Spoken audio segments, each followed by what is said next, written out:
கர்த்தருடைய பரிசுத்தமான நாமம் மகிமைப்படுவதாக.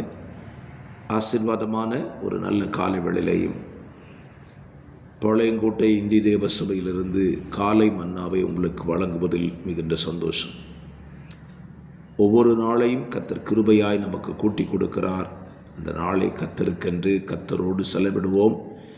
இந்த நாளும் அப்படி நீங்கள் கர்த்தரோடு கூட இந்த நாளை செலவிட உங்களை அர்ப்பணியுங்கள். அது உங்களுக்கு ஆசீர்வாதமாக இருக்கும். இந்த நாளின் காலை சிந்தைக்கான தியான அதிகாரம் நியாயாதிபதிகள் 13ஆம் அதிகாரம். இந்த அதிகாரம்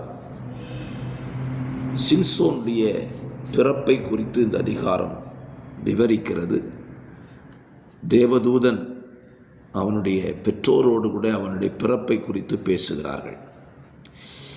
இந்த காலவெளியில் இந்த அதிகாரத்தில் நம்முடைய சிந்தைக்கான வசனம் 16வது வசனம். கர்த்தருடைய தூதனானவர் மனோவாவை நோக்கி, நீ என்னை இருக்கச் சொன்னாலும் நான் உன் உணவை புசியேன். நீ சர்வாங்க தகனபலி இட வேண்டுமானால் அதை நீ கர்த்தருக்கு செலுத்துவாயாக என்றார். நீ சர்வாங்க தகனபலி செலுத்த வேண்டுமானால் இட வேண்டுமானால் அதை நீ கர்த்தருக்கு செலுத்துவாயாக. இந்த காலவெளியிலே பலி செலுத்துவது யாருக்கு?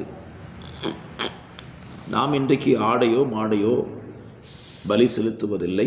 ஏனென்றால் கிறிஸ்து நமக்காக பலியாகிவிட்டார். இன்றைக்கு நாம் செலுத்துகிற பலி என்று சொன்னாலே ஸ்தோத்திரம், உதடுகளின் கனி ஆகிய ஸ்தோத்திர பலி. ஸ்தோத்திர பலி கர்த்தருக்கு தான். நாம் ஒருவர் சந்திக்கும் பொழுது ஸ்தோத்திரம், பிரைஸ் தி லார்ட், கர்த்தருக்கு ஸ்தோத்திரம்னு சொல்கிறீங்கள, அந்த பலி யாருக்கு? கர்த்தருக்கு, மனுஷருக்கு இல்லை. பலியை கர்த்தருக்கு தான் செலுத்த வேண்டும். இரண்டாவது, நாம் ஆலயங்களுக்கு வரும் பொழுது ஆராதனை நேரத்தில் காணிக்கை படைக்கிறோம். இந்த காணிக்கை என்பது யாருக்கு? கர்த்தருக்கு.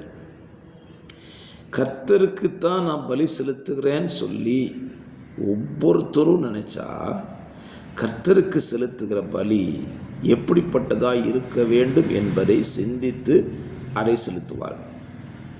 கர்த்தருக்கு செலுத்துகிற பலி எப்படி இருக்கணும்? பழுதற்றதாக இருக்க வேண்டும். பழுதுள்ள பலியை கர்த்தர் அங்கீகரிப்பதில்லை. மல்கியாவிலே சொல்கிறார், குருடு முடமானது நசல் கொண்டதை உன் தேவனாகிய கர்த்தருக்கு செலுத்தாயாக. தேவனுக்கு செலுத்துவது முதல் தரமானது, சிறந்ததை கர்த்தருக்கு நாம் என்ன செய்யணும்? கொடுக்கணும்.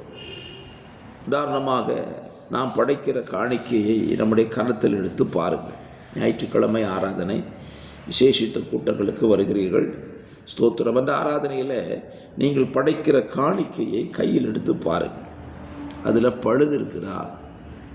பழுதானதை கர்த்தருக்கு நான் கொடுக்குறேன் நான் யோசித்து பாருங்கள். அது அங்கீகரிக்கப்படாமல் போயிடலாம். இந்த பழுது என்று சொல்லும் பொழுது இன்றைக்கு நாம் செலுத்துகிற காணிக்கை என்பது நம்முடைய கையிலே தேவன் தந்திருக்கிற பணம் தான். ரூபாய் நோட்டுகள். ஒரு ரூபாய் 10 ரூபா எடுத்து நீங்கள் கர்த்தருக்கு காணிக்க போடுறீங்கன்னா அந்த 10 ரூபாவை கவனிங்க. அது எப்படி இருக்குது? கிழிஞ்சிருக்குதா? ரொம்ப அழுக்காக இருக்குதா? அதை பரிசோதித்து பாருங்கள். வீட்டில் இருக்கும்போதே நான் கர்த்தருக்கு காணிக்கை கொடுக்க போகிறேனே, இது காணிக்கை நல்ல காணிக்கை தானா? இந்த நோட்டு கிழிஞ்சிருக்குதா? அழுக்காக இருக்குதா? அல்லது இது ஸ்தோத்திரம் செல்லுபடியாகவும் போகக்கூடிய நிலையில் இருக்குதா அப்படின்னு அதை பரிசோதித்து நல்லதை கர்த்தருக்கு படையுங்கள். நான் அதைத்தான் சொல்லுவேன். பலி செலுத்துவது கர்த்தருக்கு. அந்த பலியும் சிறந்ததை, தேவனுக்கு பிரியமான பலியை நீங்கள் செலுத்தணும். அப்படி செலுத்துறீங்கன்னா கர்த்தர் அதை அங்கீகரிக்கிறார். நாம் செலுத்துகிற காணிக்கையெல்லாம் கர்த்தர் அங்கீகரிக்கிறாரா என்பதை யோசித்து பார்த்தால் பல நேரத்தில் அது அங்கீகரிக்கப்படாத காணிக்கையாய் கூட போயிருக்கு.